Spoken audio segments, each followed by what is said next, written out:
The following segment is sponsored by Northern Nevada Health System.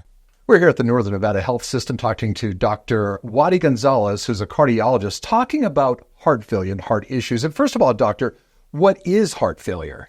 Well, heart failure is a chronic, progressive condition where the heart is unable to supply enough blood flow to the other organs of the body. Yeah, so there are different types, though, of heart failure. Yeah, there's different types of heart failures, absolutely. So the traditional type of heart failure is where the heart is weak, what we call heart failure with reduced ejection fraction.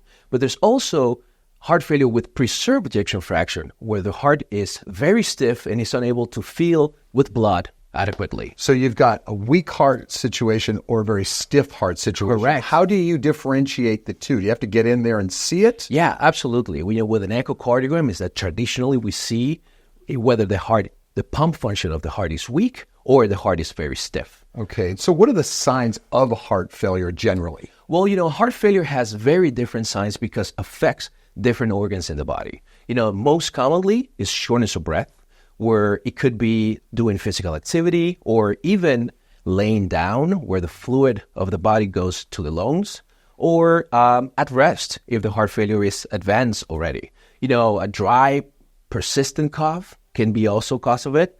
Leg swelling or edema, water retention, weight gain, rapid weight gain is another one. And sometimes even chest pain or palpitations. So is this all a way to diagnose it? I mean, what's your first go-to when you try to diagnose? Yeah, well, we start with symptoms, obviously. And there's a group of people that are always going to be a high risk for heart failure. And then once we suspect of heart failure, we do a series of tests, blood tests, and imaging studies to diagnose them. So when you diagnose them?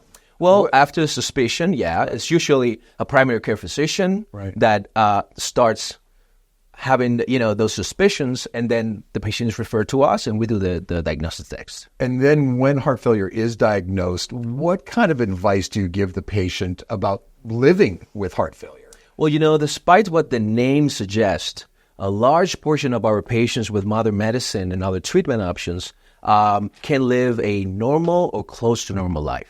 But requires a lot of changes in lifestyle, including heart health diet, sodium restrictions, sometimes fluid restrictions too, obviously compliance with medications and follow-ups and so on. That's your job. Yeah. Very good. Doctor, thanks so much. Appreciate your time. Pleasure. Dr. Waddy Gonzalez. And for more information, just go to our website, foxreno.com.